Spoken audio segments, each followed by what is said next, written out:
the Baltimore Orioles last year. Everybody remembers the story of the Orioles and how they did what they did and how surprising they were, and their strength in one-run games and extra inning games, 16-2. And I mean, they were almost a statistical outlier in a lot of ways. Their run differential was like +7, but still made the postseason and went into this year, as far as a lot of national writers were concerned in the United States, as a team, very much a team to watch in the American League East. Mike Bordick, Orioles TV analyst, joins us on Baseball Central. Hello, Mr. Bordick. Hey, how's it going, guys? We're going well. We're doing well. Tell me about this team. I was one of those people that kind of thought last year was a little bit of smoke and mirrors as far as this team was concerned. But I guess right now, if you look at the Orioles, if you look at where they are, third place in this division at this time of year, they're really only getting consistent production from a couple of hitters. Starting pitching hasn't really come around. What does Buck Showalter think of this team right now? Well, I think he's happy with what he sees to this point in the season. There are some more hitters starting to swing the bat. Nick Markakis is red hot to go along with Adam Jones and Chris Davis, of course. But bottom of the order picked up over the weekend. So I think offensively they're going to be more consistent. Bullpen's always been solid. They had a great year last year. And, of course, with Jim Johnson being the closer, probably the best closer in the game right now, at least most consistent. Pretty stable in the back end of the bullpen. But starting pitching is a question mark, and I think it is for every team. I don't think the Orioles have a legitimate number one, but they go out there compete, and I just don't think the starting pitching has found their rhythm yet. Mm-hmm. And there's a little bit of concern about getting deeper into ball games. Yesterday, Jake Arrieta couldn't get out of the fifth, and we've had problems with that, and it won't show up, I don't think, right away because our bullpen's strong, but if you start tacking on those innings in the early part of the season, that bullpen's going to wear down quick, Mm-hmm.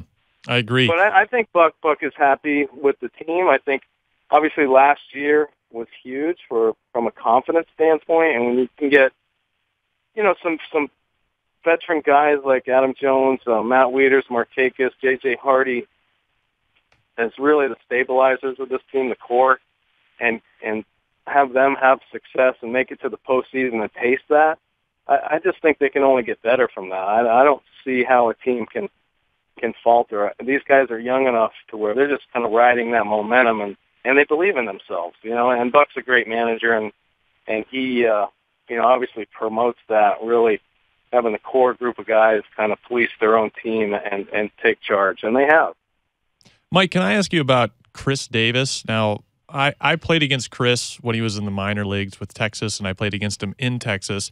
And I remember I could pretty much throw him a curveball whenever I wanted to, and I was a pretty average player, so I had to throw him a lot of curveballs. That's the only way I could get him out. But now it's like he's made the adjustment. He is a juggernaut offensively. Has he done something differently this year to kind of put him, I guess, on top of just about every ball he sees?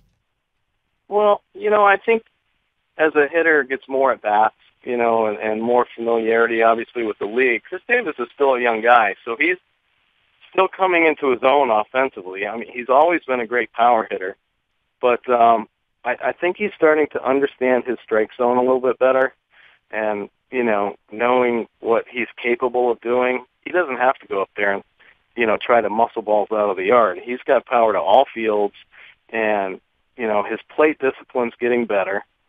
But what makes him so dangerous is that he even has coverage off the plate. So, pitchers are pitching him a lot tougher. They're trying to brush him back and expose that outside corner. But he can still cover an inch or two off the outside corner, which makes him really dangerous. I think his awareness of his own strike zone is getting better, but he can still hit bad balls, and he's doing it here in the early part of this season. He had a great year last year. He was a little bit streaky. When he was on, he was one of the best hitters in the game. I mean, he was a tough guy to get out, and he started this season, very well. He had a great day yesterday.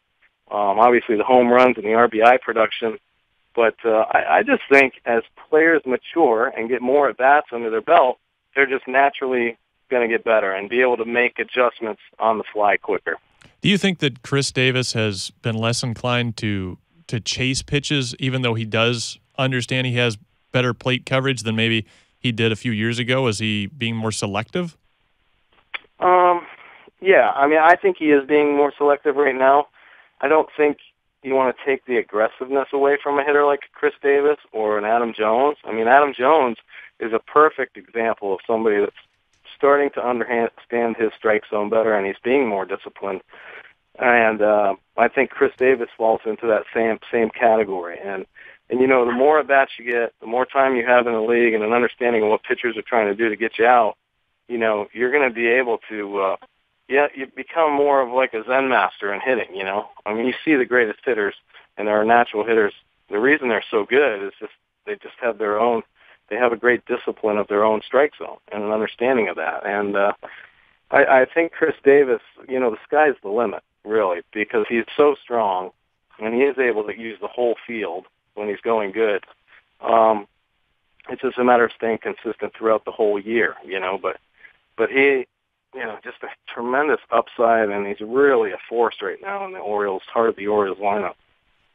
Mike Bordick joins us on Baseball Central.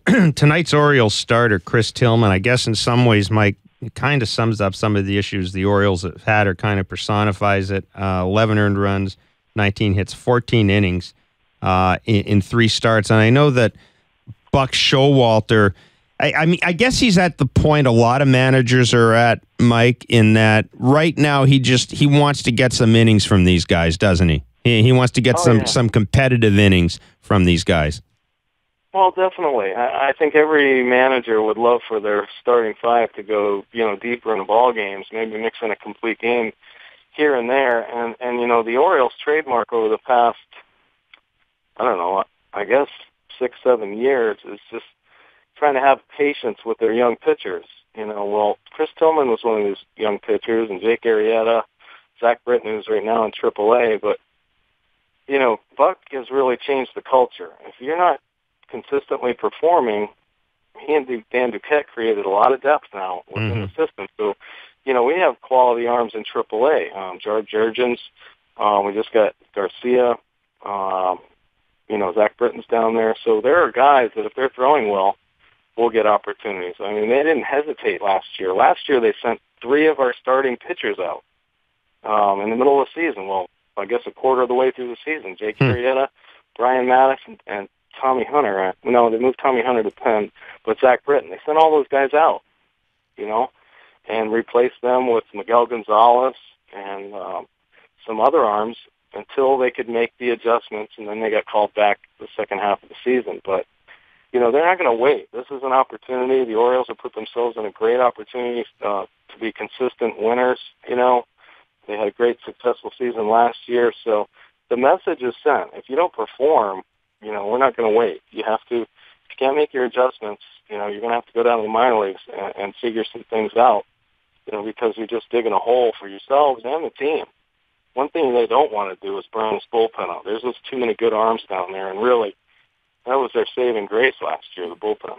Mike, a lot of the Blue Jays fans have seen situations where some guys that were supposed to be key contributors got sent back down to the minor leagues, and their reaction was, oh, you're just going to crush their confidence and they'll never recover from this, and it's so horrible to go down and work on something in the minors. But that's a necessary part of baseball, and I like the fact that Buck Showalter does that. Have you seen anybody kind of, I don't know, get their confidence crushed because they had to get sent down because they weren't performing? Not yet. Not yet. and I think that's the key, that Buck has really, you know, changed the culture here in the sense that everybody, this is the big league. This is the way it's supposed to be in the big leagues. You're supposed to be able to, you know, contribute and be consistently performing. Now, sure, guys are going to have bad starts here and there, but, you know, consistently do what you have to do to give your team an opportunity to win. Now, I know times have changed a little bit, and the Orioles went through 14 years of just, you know, sucking it up and dealing with what they had. That's it. They didn't have depth in the minor leagues. They had to stick with the guys and try to teach them at the big league level. And it was 14 years of losing. Well, Buck obviously comes in and changes the culture a little bit, and I think everybody, that was in big league camp and now part of the Orioles organization realized, that you have to perform at a high level consistently at the big leagues or you are going to get sent down. And I think everybody understands that there are great opportunities, and then if you don't, if your opportunity kind of closes on you, I think they're young enough to understand that it will come again if you go back down to the minor leagues and work on, what you have to do to get better.